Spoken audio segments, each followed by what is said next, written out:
So hello student, welcome to this video. चलिए हम देखते हैं यहाँ पे जीव विज्ञान यानी कि बायो के जो छात्र हैं, जो छात्राएं हैं, उन सभी के लिए यहाँ पे अर्धवार्षिक परीक्षा के लिए प्रश्न पत्र लिख करके आ चुके हैं, क्वेश्चन पेपर लेकर के आ चुके हैं, जो कि विथ सॉल्यूशन हम आपको इस वीडियो में प्रोवाइड कराएंगे।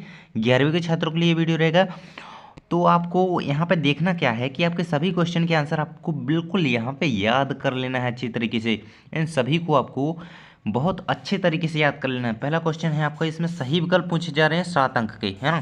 क्वेश्चन क्या है, द्विनामकरण पद्धति के प्रतिपादक कौन थे। तो यहाँ पे इसका आंसर आ जाएगा ऑप्शन नंबर द, है ना।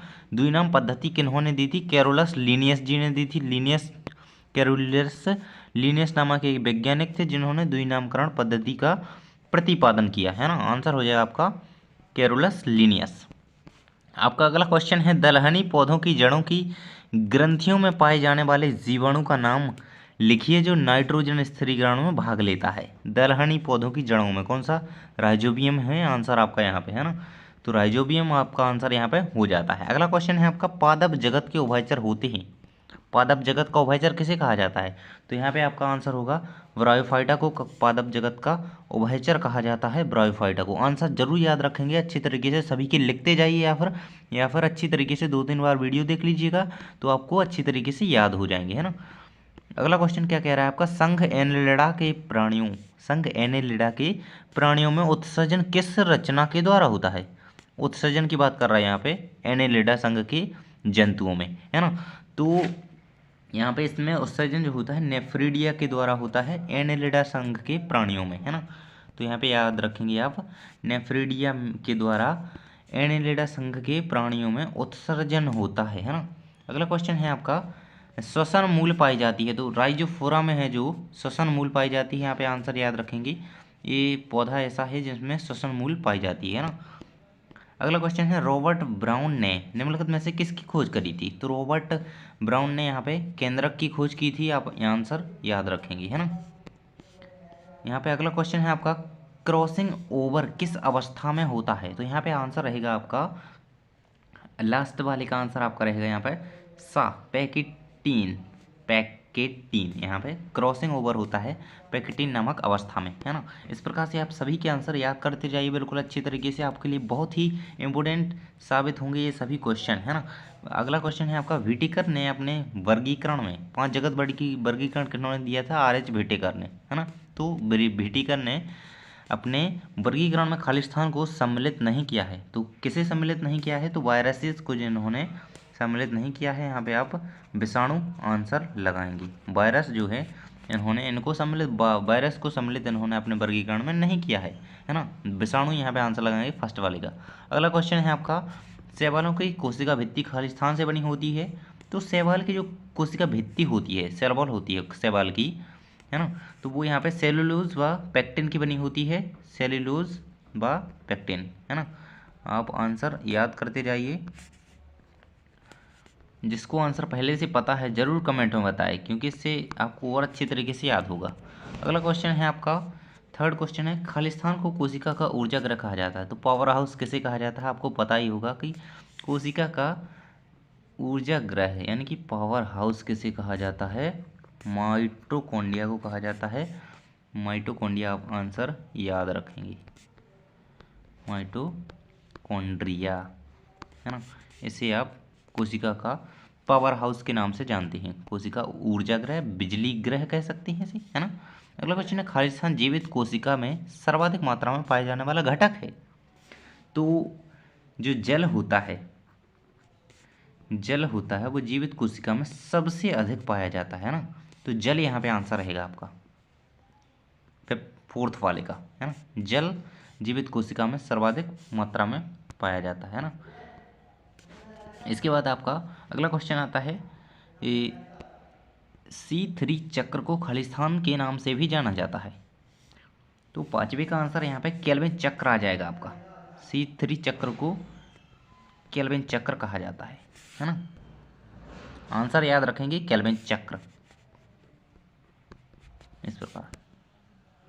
इसके बाद अगला क्वेश्चन है आपका यहाँ पे, खालिस्तान हार्मोन का उपयोग फलों को पकाने में किया जाता है। फलों को पकाने के लिए किस हार्मोन का यूज़ किया जाता है? तो आपको नाम याद होना चाहिए। एथिलीन का यूज़ किया जाता है फलों को पकाने के लिए, है ना, एथिलीन। अगला क्वेश्चन है, मछलियों में श्वसन किसके द्वारा, गलफड़ी या क्लॉम? गलफड़ों द्वारा होता है। यहाँ पे आंसर लिख लेंगे गलफड़ों, है ना। इस प्रकार आंसर याद करते जाएंगे। अगला क्वेश्चन है, यहाँ पे सही जोड़ियाँ स्टार्ट हो जाती हैं आपकी। देखिए 7 अंक की रहेंगी और सभी यहाँ पे आंसर बता देता हूँ मैं। आंसर बिल्कुल आपको इसका स्क्रीनशॉट लेना है जब सभी आंसर लग जाएं, है ना। पहले का आपका क्या है, हीमोग्लोबिन, तो ये O2 परिवहन यहाँ पे इसकी जोड़ी इससे मिल जाएगी। कीटभक्षी पौधा कौन सा होता है?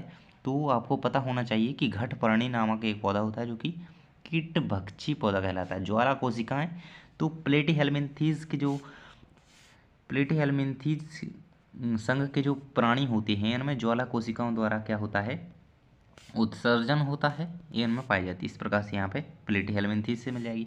और दालें, तो यहाँ पे फॉबेसी या एनिलिडा, फोर्थ का यहाँ पे ई से फॉबेसी आएगा आंसर, है ना, फॉबेसी, है ना।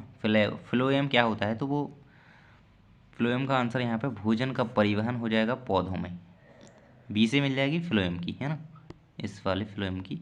अगला है आपका स्लेडन बसवान, तो इन्होंने कोशिका सिद्धांत दिया था 1953 में। केचुआ है जो एनिलिडा संघ का प्राणी है, लास्ट वाले की जोड़ी एफ से मिल जाएगी। इस प्रकार से आपकी सभी सही जोड़ियाँ हो जाती हैं। इनके आंसर आप जरूर याद कर लेंगे, इनको स्क्रीनशॉट कर लीजिए, इसी प्रकार से लिख लीजिए, आंसर जरूर याद कर लेंगे अच्छी तरीके से। आगे हम देखेंगे ICBN का पूरा नाम क्या है। एक शब्द या वाक्य में उत्तर आपके स्टार्ट हो जाते हैं यहाँ से। ICBN का पूरा नाम लिखिए। तो क्या है ICBN का पूरा नाम? तो यहाँ पे international code of botanical nomenclature होता है ICBN का पूरा नाम। तो इंटरनेशनल लिखेंगे, फिर लिखेंगे कोड सी का ऑफ बॉटनिकल नोमेनकल्चर, है ना। तो मैं यहाँ पे लिख देता हूँ स्क्रीन पे, आप देख पाएँ शायद, अच्छी तरीके से देख ही लेंगे। इंटरनेशनल कोड ऑफ बॉटनिकल है ना, बॉटनिकल नोमेनकल्चर, इस प्रकार से आप लिख लेंगे, है ना। तो इसको जरूर याद कर लीजिएगा। तो यहाँ पे अगला क्वेश्चन क्या है आपका कि 5 जगत वर्गीकरण किस वैज्ञानिक द्वारा दिया गया, है ना। तो आपको मैंने पहले अभी क्वेश्चन में एक में आंसर बताया था, यानी कि आंसर नहीं मतलब उनका जिक्र किया था, तो उनका नाम था उसमें RH व्हिटेकर, है ना। यहाँ पे RH व्हिटेकर आप याद रखेंगे इस प्रकार से, आधा वाह बना हुआ है यहाँ पे, ये रहेगा इनका नाम। 5 जगत वर्गीकरण किन्होंने दिया था? RH व्हिटेकर नामक एक वैज्ञानिक थे, इन्होंने 5 जगत वर्गीकरण दिया था। और इन्होंने अपने वर्गीकरण में वायरस जो होते हैं, यानी कि कोरोना वाई होते हैं, इनके जो प्राणी होते हैं आसपास के इनके रिश्तेदार, इन लोगों को इन्होंने कोई भी स्थान अपने संघ में नहीं दिया था, यानी कि अपने वर्गीकरण में नहीं दिया था।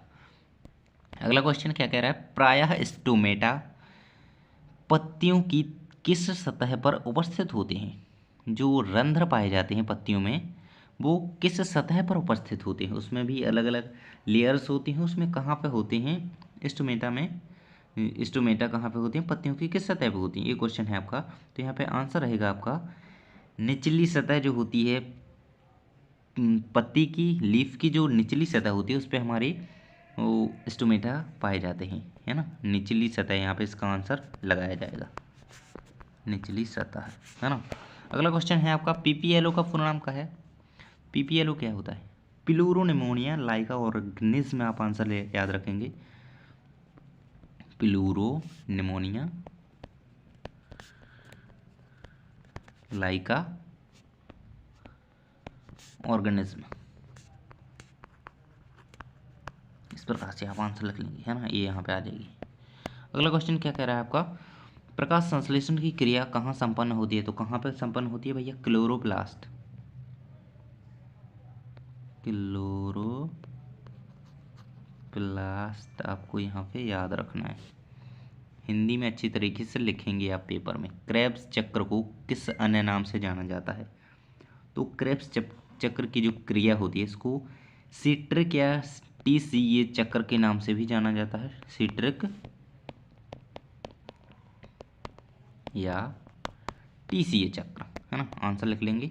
अगला क्वेश्चन है आपका, एक स्वस्थ मनुष्य में प्रति मिनट कितनी बार श्वसन होता है? तो स्वस्थ मनुष्य में प्रति मिनट 16 से 20 बार सेशन होता है, यहाँ पे आंसर लिखना है आपको। आगे आपके जो क्वेश्चन हैं हमने अगली वीडियो में आपको प्रोवाइड करा दिए हैं। एक वीडियो जो है हमारे चैनल पर डल चुका है, आप उसे जा करके देख लीजिए, सभी के आंसर आपको मिल जाएंगे। थैंक्स फॉर वॉचिंग, मिलते हैं अगले वीडियो में।